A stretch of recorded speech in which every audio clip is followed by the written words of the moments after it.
O governo de Domiciano.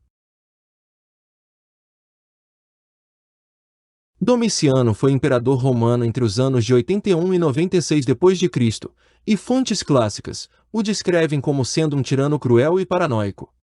Ele empenhou-se na expansão territorial e na melhoria das defesas nas fronteiras, e segundo alguns historiadores, os cristãos foram fortemente perseguidos no final de seu governo. Domiciano organizou banimentos e execuções cruéis contra os seguidores de Yeshua, de maneira que ele ordenou a morte até do cônsul, Tito Flávio Clemente, e baniu a esposa dele, chamada Flávia Domitila, para a ilha de Pandateria, pelo simples fato dela ser cristã. Dion Cássio, um historiador romano, que viveu entre os séculos 2 e 3 d.C., relata que Domitila e muitos outros foram acusados apenas pelo fato de simpatizarem com o judaísmo. E assim Domiciano não poupou nem os próprios cidadãos romanos.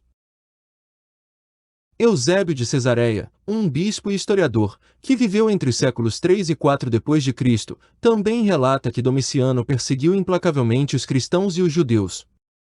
Posteriormente Flávia Domitila foi transformada em uma santa pela Igreja Católica.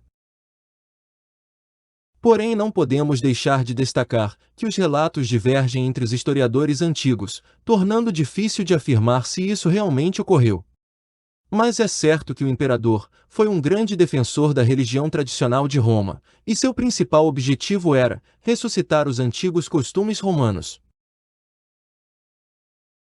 Domiciano restaurou o templo de Júpiter, pois ele considerava esse deus uma conexão com a dinastia Flaviana.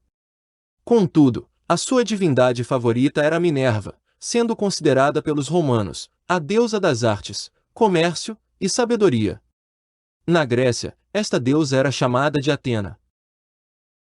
O imperador ordenou que ela aparecesse em suas moedas, e em sua honra foi fundada uma legião do exército, a qual foi intitulada de Legium Minerva, no ano de 82 d.C.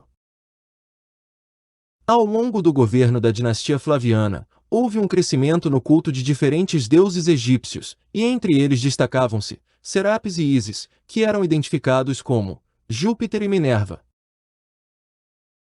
Representação da Roma Antiga e o Templo de Júpiter.